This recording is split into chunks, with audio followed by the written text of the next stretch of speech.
Bismillahirrahmanirrahim. Assalamualaikum warahmatullahi ta'ala wabarakatuh.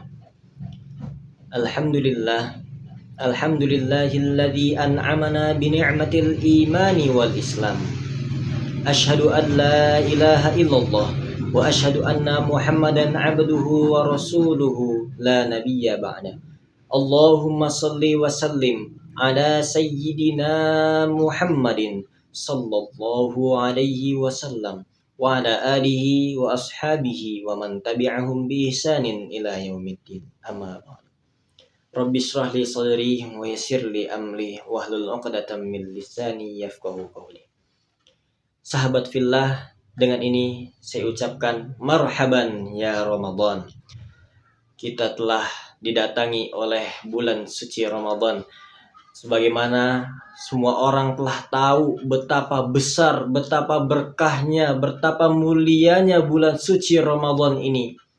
Kenapa bisa bulan Ramadan ini disebut bulan yang penuh dengan keberkahan, bulan yang penuh kemuliaan, bulan yang sedang ditunggu-tunggu oleh seluruh kaum muslimin maupun muslimat di seluruh penjuru dunia.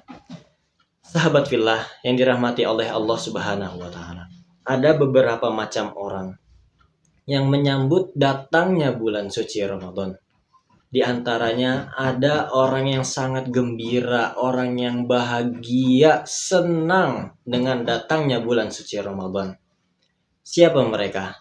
Mereka adalah orang yang beriman, orang yang bertakwa. Dengan datangnya bulan suci Ramadan, mereka semua bisa melipat gandakan pahala.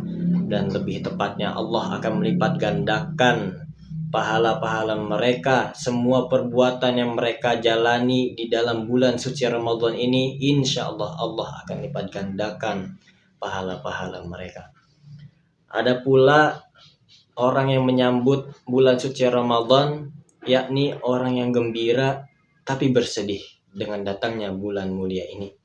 Siapa mereka? Mereka adalah orang yang sedang jatuh sakit. Mereka senang datangnya bulan suci Ramadan, akan tetapi mereka sedang sakit dan mereka tidak bisa turut menjalani ibadah puasa karena diharuskan untuk meminum obat dan lain sebagainya. Ada pula orang yang menyambut datangnya bulan suci Ramadan, yang terakhir adalah orang yang tidak suka dengan datangnya bulan suci Ramadan. Siapa mereka? Mereka yang tidak mau ibadah puasa. Mereka tidak mau menjalani puasa Ramadan yang diwajibkan oleh Allah Subhanahu wa taala. Allah telah berfirman, A'udzubillahi minasyaitonirrajim. Bismillahirrahmanirrahim.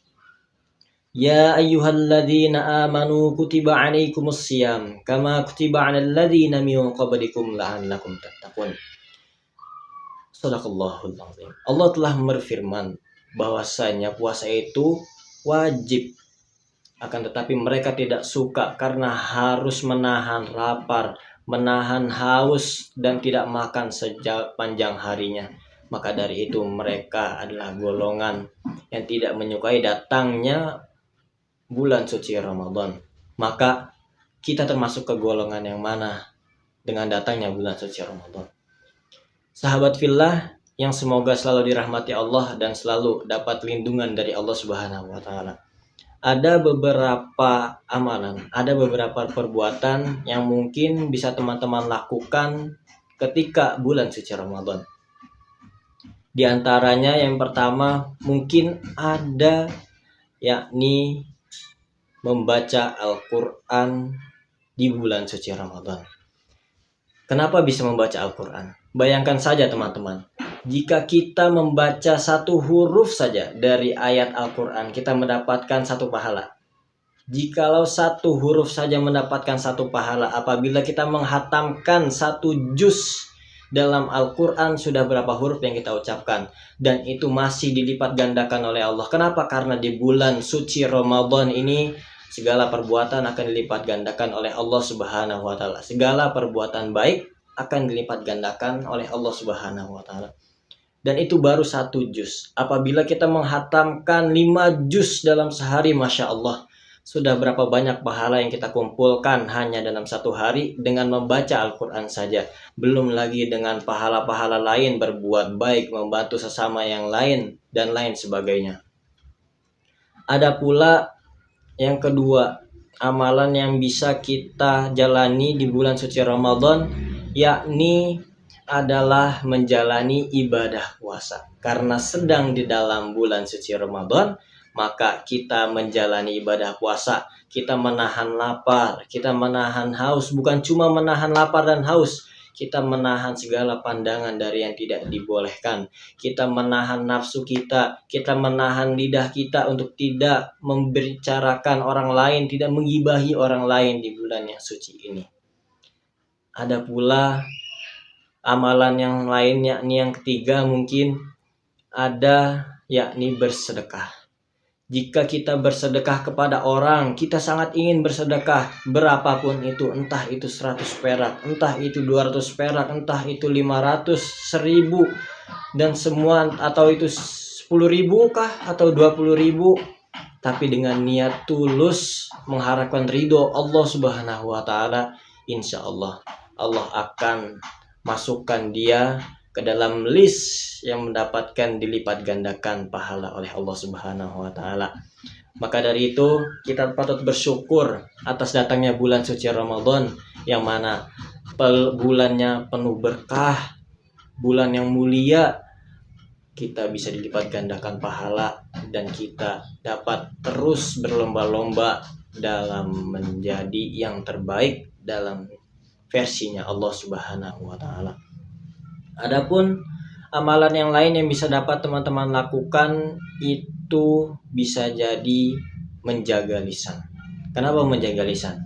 Karena ketika bulan suci Ramadan, lisan kita terkadang masih terbiasa dengan bulan-bulan sebelumnya. Terkadang kita masih menggibah orang lain, terkadang kita masih membicarakan orang lain, membicarakan kejelekan dan menghina mereka dari belakang, entah itu menghinanya di depan mereka ataupun dari belakang mereka.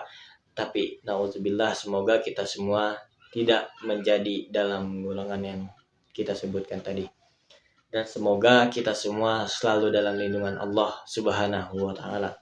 Dan ada pula amalan yang mungkin terakhir saya akan bagikan, yang saya akan beritahu teman-teman, mungkin adalah berzikir dan beristighfar. Ada orang yang sebelum sahur mereka beristighfar. Ada mereka yang sedang beristighfar itu dikala mereka dalam perjalanan. Ketika mereka sedang makan, mereka mulutnya makan, akan tetapi hati mereka berzikir. Subhanallah, subhanallah, subhanallah. Mereka memuji Allah, tapi kita tidak ada yang tahu. Badannya mereka sedang menonton TV, tapi hatinya subhanallah, subhanallah. Kita tidak ada yang tahu. Maka dari itu kita dianjurkan untuk berzikir, beristighfar. Ini niscaya Allah akan ampuni kita apabila kita melakukannya tulus dalam hati, tulus untuk mengharapkan lillahi ta'ala, mengharapkan ridhonya Allah Subhanahu wa Ta'ala. Sahabat fillah yang dirahmati oleh Allah Subhanahu wa Ta'ala, cukup sekian yang dapat saya sampaikan. Moga-moga pesan-pesan ini dapat memberikan manfaat bagi teman-teman dan rekan-rekan semuanya. Apabila ada salah kata, saya mohon maaf karena saya masih manusia biasa, masih tempatnya salah, butuh koreksi dan lain sebagainya. Dengan ini saya pamit undur diri. Terima kasih atas waktunya dan atas perhatiannya. Semoga kita semua selalu dirahmati oleh Allah Subhanahu wa Ta'ala, selalu dapat lindungannya oleh Allah Subhanahu wa Ta'ala, dan semoga kita dapat disampaikan kembali ke Ramadan berikutnya. Syukran, ma'ana jahalakum, assalamualaikum warahmatullahi wabarakatuh.